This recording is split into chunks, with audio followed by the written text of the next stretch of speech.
Improvisation basically means something that, इसको खैर अगर आसान कर लें तो एक ऐसा आइडिया जिसको आप उसी वक्त मैन्युफैक्चर करके परफॉर्म कर सकें।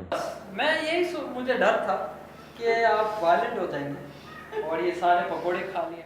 हमारे दिमाग में ये था कि ऐसी चीज़ करनी जो पाकिस्तान में पहले नहीं हुई, और मेरे हमेशा दिमाग में ये रहता है every time I do something कि कोई ऐसी चीज़ करनी चाहिए जो पहले कभी अटेम्प्ट ना की हो, या लोगों ने की हो तो उनसे हुई ना हो, या अगर उन्होंने कर उनसे या किसी ने सोचा भी ना हो, और इम्प्रोवाइजेशन यानी कि इम्प्रोव हमारे यहाँ एग्जिस्ट ही नहीं करता था, उर्दू में तो बिल्कुल भी नहीं। ये तुम खरीद लोगे, वो मैं खरीद लूंगा। ये उसकी बात, जहेज की बात कर रही है कि जहेज, वो जहेज कर लेंगे हम। तो अच्छा लगे तो चाचू को दे दो। अच्छा लगे तो चाचू की दुकान है इलेक्ट्रॉनिक। फिर ideally we were me and this friend of ours, Zeeshan Haider उनका नाम है।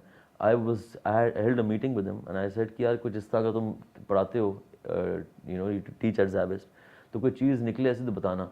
तो उसने कहा इत्तेफाक है कि आपने मेंशन किया, मैं एक फेस्टिवल हमारा वो अवार्ड सेरेमनी हो रही है उसकी, मीडिया साइंसेस के उसकी, तो उसमें मैं परफॉर्म करवाऊंगा और लड़कों को मैंने थोड़ा सा ट्रेन किया है for improv, see if you like it. तो उसमें I went so and I met Ali Gul there. अगला स्टेप ये होता है कि ठीक है अब ये एक लड़का मिल गया, वेरी गुड, एक्टिंग कोच भी मिल गया, वेरी गुड, ये इम्प्रोव सिखा देगा, ये इम्प्रोव कर लेगा, बाकी लोग कहाँ से लाए। फिर हमने नापा का रुख किया, then we in the end we streamlined 6 people who figured कि हाँ ये लोग जो हैं ये कर सकते हैं, इनमें they've got the sensibility to do it. उसके बाद फिर अगला स्टेप हमारा ये था कि रिहर्सल्स हो गई, अब हम 20 दिन रिहर्सल कर ली, 25 दिन रिहर्सल कर ली, 30 दिन कर ली। फिर हमने सोचा कि अब तो अंदर से मुझे भी मन लगा कि यार स्टेज पे चलते हैं, मतलब you got do something, you got perform somewhere. पहला जो शो था हमारा, वो हमें हमारे इम्प्रोव ट्रेनर जीशान हैदर ने ऑर्गेनाइज करके दिया था, और उन्होंने बोला था कि एक सिटी गवर्नमेंट का शो है, आ जाओ और करते हैं। मैंने कहा सही है चले।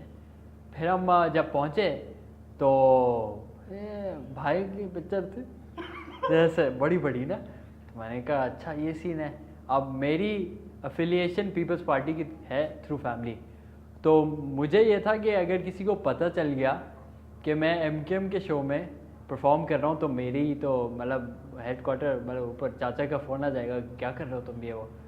तो मैंने कहा जीशान यहाँ पे नहीं हो सकता यार, मैं परफॉर्म नहीं कर सकता। कह रहा है कहाँ से, पहली परफॉर्मेंस है, सब लोग साथ हैं ये वो। खैर मैंने भी रियलाइज़ किया कि परफॉर्म तो करना है, तो मैंने कर लिया, पर मैंने कोशिश की कि मेरी शक्ल ज़्यादा प्रोमिनेंट नहीं हो। अब एमकेएम के शो से तो ऑब्वियसली आप ये गेज नहीं कर सकते कि आप कितने मीडिया में चलेंगे या टीवी पे कर सकते हैं, तो हमें अब ऑडियंस की वो हो गई प्यास या भूख जिसे बोलते हैं कि अब ऑडियंस हमें देखे, we need to test ourselves more. तो हमें किसी ने कहा कि बेस रॉक कैफ़े होता है बेसमेंट में, और वो फैसल लड़का है जो उसको रन करता है, उससे कि मिल लो, क्या पता he might give you space too. So we stuck a little deal with Base Rock Cafe से कि हम आएंगे और हम आके यहाँ पर परफॉर्म करें। तो जब पहुँचे तो सब लोग कोई खाना खा रहा है वहाँ पे, और 2 चीज़ बर्गर वो चल रहा है, और हम वहाँ पे परफॉर्म कर रहे हैं, और हम गेम खेल रहे हैं। बीच में से एक बच्चा जा रहा है रोते हुए, अम्मी अम्मी, उसको पकड़ के हमने इनकॉर्पोरेट कर लिया गेम में, ये वो ना, तो कर रहे थे पर कुछ नहीं बना। It was one of our most horrific experiences. It was terrible. I'm crying. It was terrible. हमें जब लिप्टन ने अप्रोच किया, मतलब दोनों तरफ से जब डील साइन हो गई थी, तो मुझे याद है कि हम लोगों ने एक फ़ाइनल रिहर्सल दी थी, और हमें उस वक्त असफ़ भाई ने फ़ौरन बोला कि मेकअप रूम में जाओ। तो हम लोग मेकअप रूम में गए, और वो आते उन्होंने कहा कि 2 न्यूज़ हैं। मैंने कहा अच्छा, एक बैड है एक अच्छी है, कि चलें अच्छी बताएं। उन्होंने बताया कि तुम लोग की परफॉर्मेंस बहुत अच्छी लगी लिप्टन वालों को, गुड है।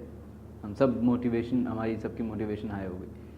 उसके बाद फिर ये बोला कि हमारे 2 मेंबर्स जो कि आई बिलीव सबसे स्ट्रॉन्गेस्ट मेंबर्स हैं हमारे इम्प्रोव में, इमरान और अमीज़, इन दोनों को वो अलाउ नहीं कर रहे। वो बुरी खबर इमरान को सुना चुके थे। तो मैं उस दिन रात को जब घर गया तो मैं सोच रहा था, मेरे अंदर एक बहुत एक समझ लें छोटा सा कीड़ा कहते हैं ना उसको, वो था होता है कि मतलब मैं किसी को देखता हूँ तो मैं सोचता हूँ यार ये मेरे साथ होगा तो फिर क्या।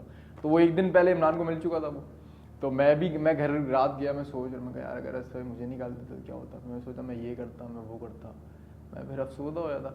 फिर अगले दिन मेरे साथ ये हो गया। तो मैं मेंटली तौर पे मुझे पता नहीं था, लेकिन मैं प्रिपेयर इस तरह था कि मैं सोच चुका था रात को कि यार ये मेरे साथ हो जाए तो क्या हो। Meanwhile, as all हर ट्रूप में होता है कि कहीं ना कहीं जैसे बैंड्स हैं वो टूट जाते हैं, ट्रूप्स टूट जाते हैं, जैसे ही थोड़ा सा सक्सेस मिलता है कोई वहाँ टूट जाता है, कोई बहुत बड़ा होने के बाद टूट जाता है, as in examples of Junoon और XYZ.